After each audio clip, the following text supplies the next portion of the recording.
ce qui se passe, ne serait-ce qu'au niveau de la presse. On vous dit oui, les ventes de la presse en France diminuent depuis 2 années. Bon. Mais maintenant, il faut quand même rentrer... La presse papier. Bon, il faut quand même rentrer dans le phénomène, parce que ce qu'il dit, c'est relativement important.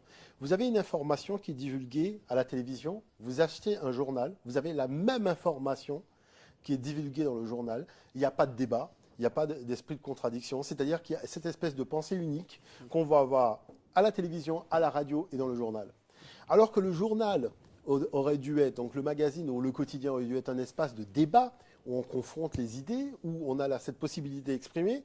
On a cette expression dans le courrier des lecteurs, c'est-à-dire que par rapport au numéro précédent, on va donner un point de vue, donc le lendemain, sur un article qui a été publié la veille. Mais dans le cadre de la préparation même de l'article, je vais vous dire une chose.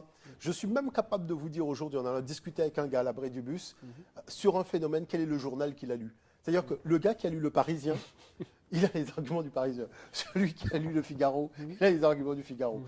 Mais prenons même ce qui se passe à Marseille. Le fait qu'on ait renvoyé Pape Diouf et compagnie, vous êtes capable de dire, tiens, lui a lu Aujourd'hui Sport, l'autre il a lu. Vous voyez ce que je veux dire? Parce que tout simplement, je dirais, il y a des espèces de... c'est un peu les éditorialistes, un peu... on lance des courants d'idées. Mais cet espace de débat, c'est-à-dire cet espace de débat n'existe plus. On n'a plus la possibilité. Moi, je le vois, par exemple, sur un cas précis qui est la loi Taubira.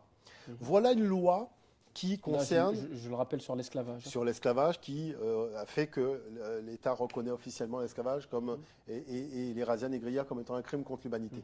Le problème, c'est qu'il nous semblait que dans le cadre d'une loi comme celle-là, il y a ce qu'on appelle la loi et l'esprit de la loi. L'esprit de la loi, c'est que les descendants des victimes, c'est quand même eux qui doivent aller devant les médias raconter ce qui s'est passé. Au lieu de cela, on a des gens qui sortent de Nantes, des gens qui sortent de Bordeaux, qui viennent nous raconter leur point de vue du truc historique, qui est repris dans les médias avec des trucs à bracadabrantex de rois nègres qui ont vendu des nègres, ont fait des choses mais vraiment fantasmagoriques que personne n'a jamais vues.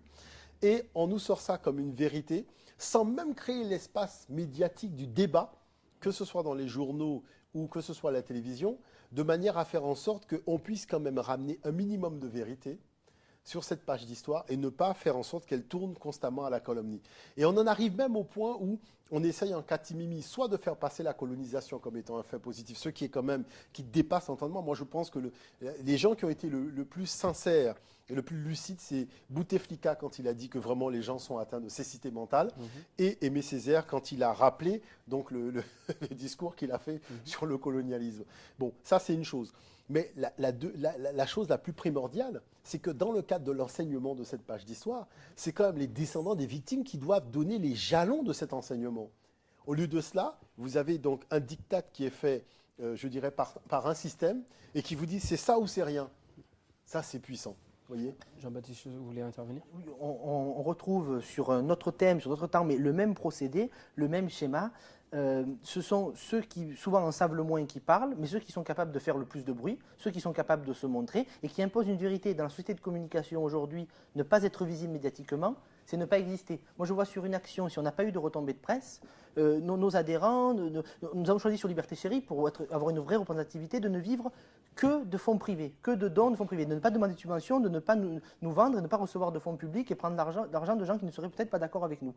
Aujourd'hui, les gens qui donnent, qui nous suivent, qui militent pour nous, qui vont tracter, nous disent « mais on n'a pas eu de retombées de presse, vous n'avez rien fait, on n'a pas existé ». Aujourd'hui, les médias ont le pouvoir de faire exister une organisation. Et ils ont le pouvoir de faire taire, de ne pas faire exister une organisation. Ils ont le pouvoir de mettre en avant un courant d'idées et de ne pas faire exister un courant d'idées et de faire l'amalgame.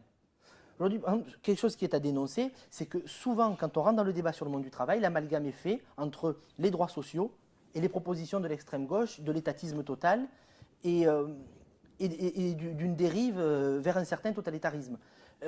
Cet amalgame serait justement contrebalancé si tous les acteurs du monde du travail pouvaient s'exprimer.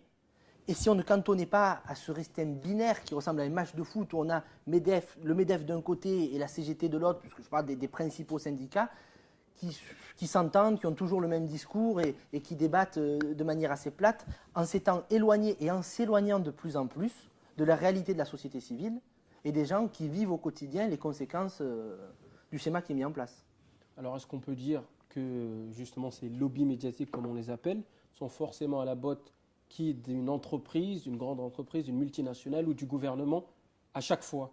Ou est-ce que sinon, il faut être complètement en dehors de ce système et être un média complètement à part? Moi, je dirais qu'aujourd'hui, c'est vrai que les grands médias sont des médias, il faut quand même le reconnaître, qui sont inféodés d'une façon comme une autre. C'est-à-dire que ce soit sur le plan politique ou sur le plan économique, reste effectivement ce média dont on a un peu parlé, qui est Internet, qui permet quand même d'avoir une pluralité de points de vue et donc de pouvoir rétablir un minimum d'informations et de vérité sur ce qui se passe. Ne serait-ce que dans certaines actions, le fait d'avoir des reportages qui sont faits directement par les acteurs de l'action avec des photos, avec des vidéos postées sur Dailymotion. Donc ça permet aux gens de découvrir, tiens, il s'est passé telle chose, donc ce qu'on appelle aussi le buzz Internet. Et finalement, les médias se rendant compte que, tiens, il y a quelque chose, une information, une actualité qui fait un buzz sur Internet dont on n'a pas parlé, c'est là que bizarrement, dans une chronique le matin, on a dit, tiens, on a vu ça sur Internet. Vous voyez, alors qu'il y a des correspondants médiatiques partout. Mais tout simplement parce qu'on rattrape le phénomène, parce qu'on se rend compte que ça a pris une telle envergure médiatique, un tel intérêt, qu'on ne peut pas ne pas en parler. Non, je dirais que aujourd'hui, il faut quand même comprendre ce qui se passe. C'est-à-dire qu'on est à l'ère de l'information, c'est-à-dire jamais il y a eu autant d'outils d'information, et pourtant on est à l'ère de la désinformation, ça dépasse l'entendement. C'est-à-dire qu'on a un niveau de désinformation, c'est vraiment fantasmagorique ce qui se passe aujourd'hui. C'est-à-dire que quand on prend les problèmes africains, on vous parle de pays qui sont pauvres, alors que sont des pays... L'Afrique, c'est quand même le continent le plus riche de la planète. Au championnat du monde des richesses hydrocarbures, minerais... mais qui en profite le moins. Qui en profite le moins. C'est-à-dire donc il ne faut pas dire que l'Afrique est un continent pauvre, c'est un continent qui a été appauvri. Donc maintenant, s'il a été appauvri, c'est par qui ? Voilà le fond du problème. Parce que là, ça change tout. Mais de là à prendre un petit jeune et venir lui dire tu viens d'un pays pauvre, un pays pauvre qui possède autant de richesses, il faut quand même être sérieux. Vous voyez, c'est-à-dire qu'il y a ce minimum d'informations qui convient quand même de donner aux gens de manière à faire en sorte de pouvoir faire, ne serait-ce que réintroduire. Vous savez, tout ce qu'on pourra dire sur, que ce soit l'actualité, que ce soit l'histoire et compagnie, ce qui manque, c'est une éthique et de la morale. C'est-à-dire qu'on proteste pourquoi ? Parce qu'on a enfreint l'éthique, je dirais, de l'information, on a enfreint la morale aussi de l'histoire. Alors justement, on arrive au terme de l'émission. En un mot, peut-être, Jean-Baptiste Josso, une conclusion ? Des attentes pour l'avenir ? Que ce soit au niveau de courants historiques, de courants de pensée ou de l'individu, tout simplement, qui est quand même l'acteur principal de la société.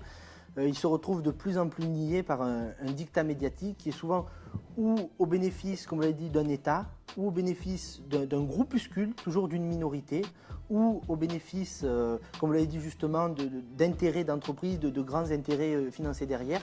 Et c'est finalement notre démocratie qui est en danger avec l'avènement de l'information. C'est pour ça qu'il faut aussi préserver Internet, qui peut représenter un contre-pouvoir. Nous, on s'est beaucoup aussi engagé contre la loi Hadopi, parce que ça ouvre vers quelle réglementation pour l'Internet, à qui appartient Internet. Parce que le débat démocratique ne doit pas tomber aux mains d'un mainstream, aux mains d'une minorité. Il doit rester, comme ici et comme on l'a fait aujourd'hui, l'affaire de tous et l'affaire de la pluralité des opinions. En un mot, Jean-Philippe Montoundé. Moi, je dirais, en tout cas, ce que je dirais vraiment aux téléspectateurs, c'est de garder les deux yeux ouverts et de vraiment varier leurs sources d'information. Et si possible, d'apprendre aussi une langue étrangère, de manière à pouvoir aussi aller chercher cette information en langue étrangère, parce que des fois, sur des phénomènes d'actualité qui concernent la France, on en apprend plus dans un média étranger que dans les médias français. Donc c'est pour ça que c'est quand même important aussi de pouvoir à maîtriser une langue étrangère pour aller chercher l'information dans les médias. Donc que ce soit, peu importe la langue, mais c'est important d'avoir un point de vue totalement divergent. Un point de vue divergent, ce sera la mot de la fin. Merci à tous les deux d'avoir accepté notre invitation. Les lobbies médiatiques instrumentalisent-ils la démocratie ? C'était le sujet de Place Publique. À bientôt pour une prochaine édition.